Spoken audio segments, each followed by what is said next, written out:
General Motors is bringing production of its next generation small block V8 engine back to Flint, where the iconic engine was first built more than 70 years ago. GM is making a bold move with these new engines, and it is aimed right at the biggest issue people have been watching. This is not a surface level update. They are changing how the engine handles its most stressed systems and how everything works under real conditions. And for once, it actually looks like a direct answer. But here is the part that decides everything. A fix is only real if it holds up outside the lab. Because if it doesn't, this is just another reset. So before anyone calls this solved, there is one thing to break down. What actually changed? And does it fix it? The myth of precision. GM V8 engines are starting to show a problem that really shouldn't exist anymore. In today's manufacturing world, failure rates are supposed to sit well under 2%. That's normal background noise. But when you start seeing numbers creeping toward 3%, and not randomly, but in clusters, that's a different story. That's not bad luck. That's a pattern. And here's the part that should get your attention. These engines aren't failing at 200,000 miles. They're failing early. We're talking seized crankshafts, collapsed valvetrain parts, and complete shutdowns way before they should even be thinking about trouble. 3% might sound small, but when you're building hundreds of thousands of engines, that turns into thousands of dead vehicles. So when all the modern tech, precision machining, and quality checks still can't stop it, you have to ask a hard question. Something deeper in the design isn't right. The top-end vulnerability.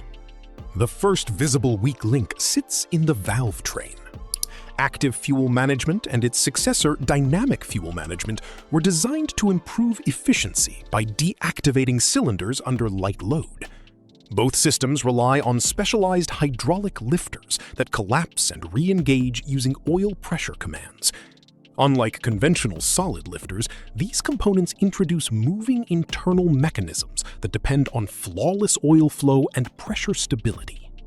When a collapsing lifter sticks or fails to re-engage correctly, it can damage the camshaft lobe, distort valve timing, and send metallic debris circulating through the oiling system. Electronic disablers may prevent activation commands, yet they cannot remove the internal hardware or reverse accumulated wear. The mechanical stress remains embedded in the design. Once a lifter deforms or collapses irregularly, repair requires removal of the intake manifold, cylinder heads, and upper engine assemblies. It is invasive work, not a quick adjustment. Top-end failure rarely stays confined. Contaminated oil migrates downward, carrying abrasive fragments into bearings and journals. What begins as a valvetrain malfunction can cascade into broader lubrication compromise. Hydraulic complexity increases potential failure points, especially when oil viscosity shifts attempt to compensate. In theory, higher viscosity may cushion wear. In practice, it can only mask underlying stress temporarily.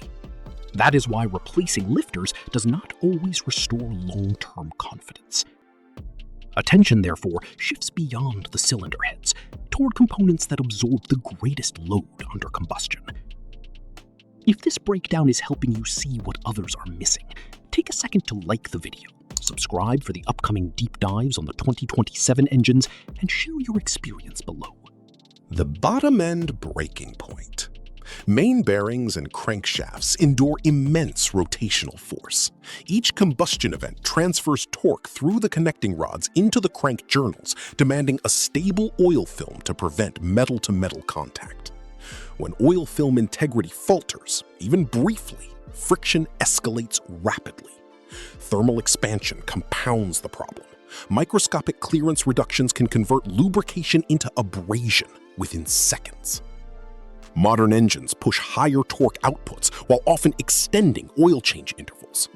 Tighter machining tolerances promise efficiency but reduce margin for deviation. Tolerance stacking occurs when slight dimensional variations across multiple components accumulate, narrowing clearance windows further.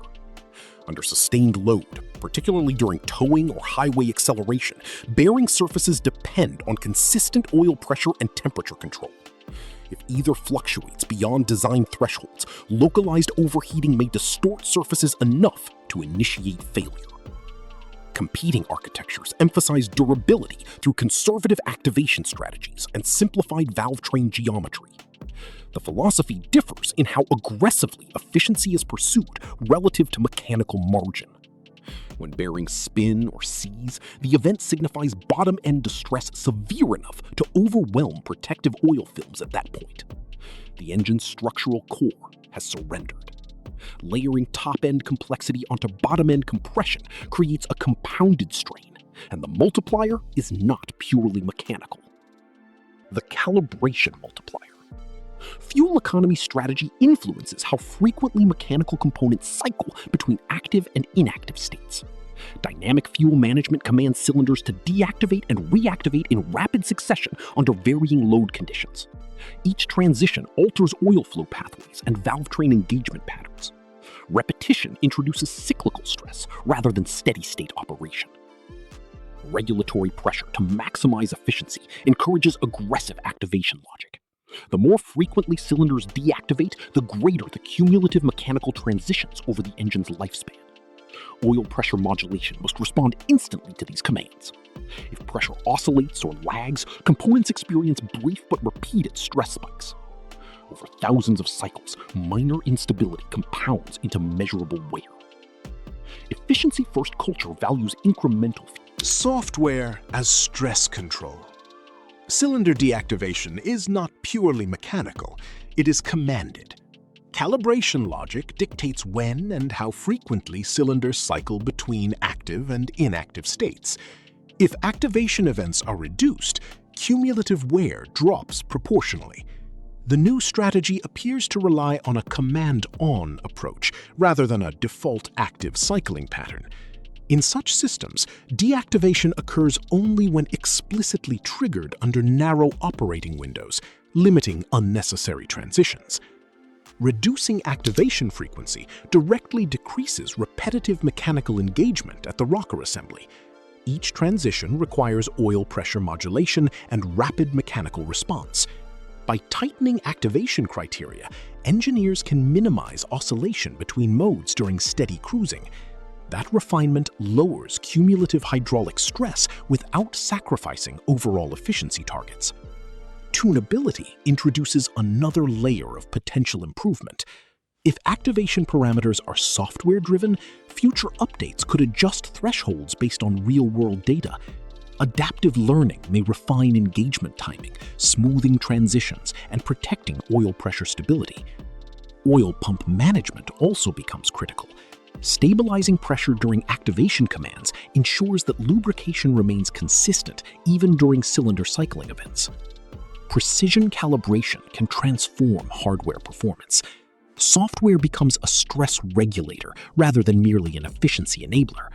In theory, fewer activation events translate to lower fatigue across mechanical interfaces. Yet predictive modeling and bench validation offer only partial assurance. Engineering promises mean nothing without durability proof. Validation must move beyond theory into sustained load reality. The durability test. A redesign earns credibility only through endurance. Long-term load simulation is essential. Engines must withstand extended high-torque operation, including towing scenarios that elevate internal temperatures and bearing pressures. Bench testing can replicate stress cycles, but real-world duty introduces variability that laboratory conditions cannot fully reproduce. Oil degradation, thermal gradients, and driver behavior complicate predictive modeling. Extended oil interval resilience forms a crucial benchmark. Modern consumers expect warranty exposure. The huge problem does not end at the crankshaft.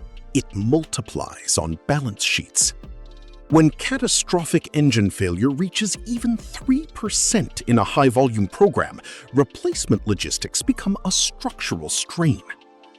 Each failed engine requires removal, shipment, teardown, inspection, and installation of a new unit.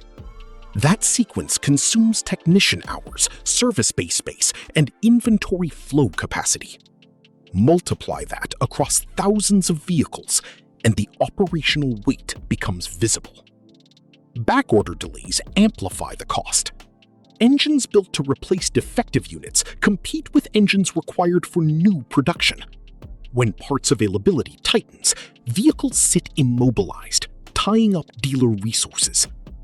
Labor expense rises as technicians dedicate entire days to major engine replacements rather than routine service. Warranty reserves must expand to cover parts, labor, transportation, and rental vehicle reimbursement. Each replacement engine is not just a mechanical correction, it is a multi-thousand-dollar event layered across the organization. Extended downtime generates indirect expense.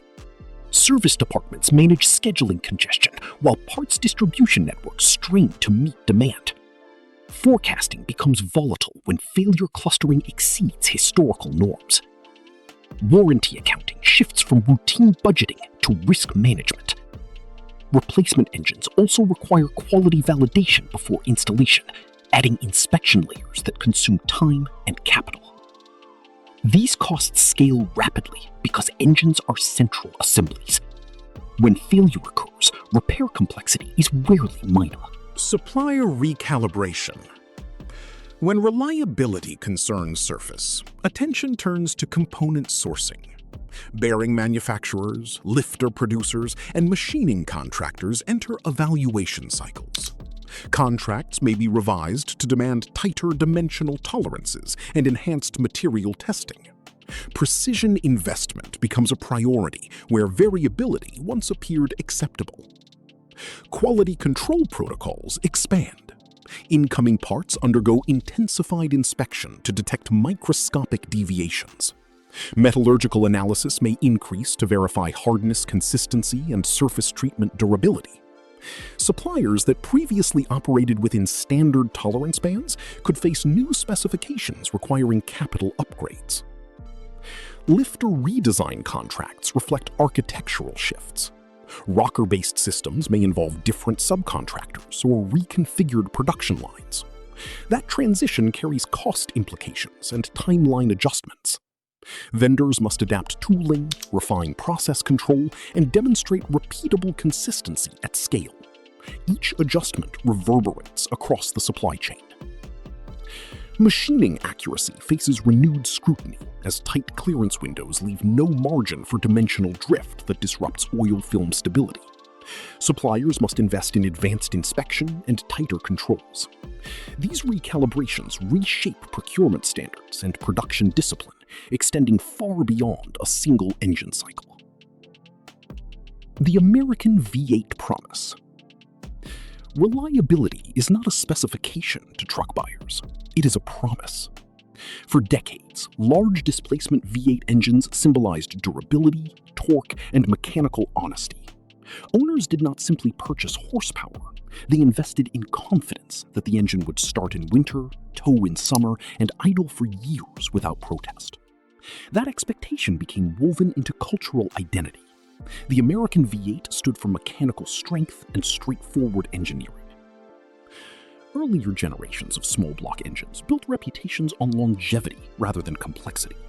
They were not the most efficient, nor the most technologically layered, yet they earned loyalty through predictability.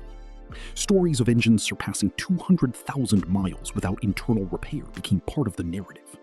Reliability formed community identity, particularly among truck owners who depend on their vehicles for Investor patience.